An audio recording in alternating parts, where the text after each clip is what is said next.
Hello everyone!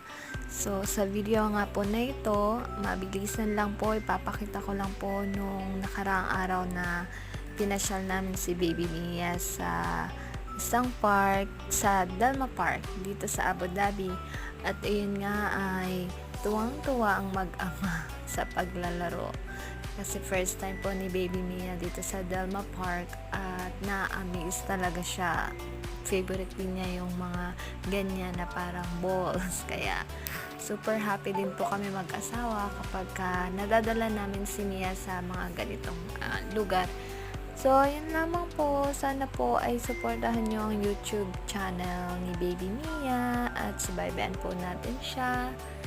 Yun lamang po. Maraming salamat po and God bless us all. Thank you. Shukran.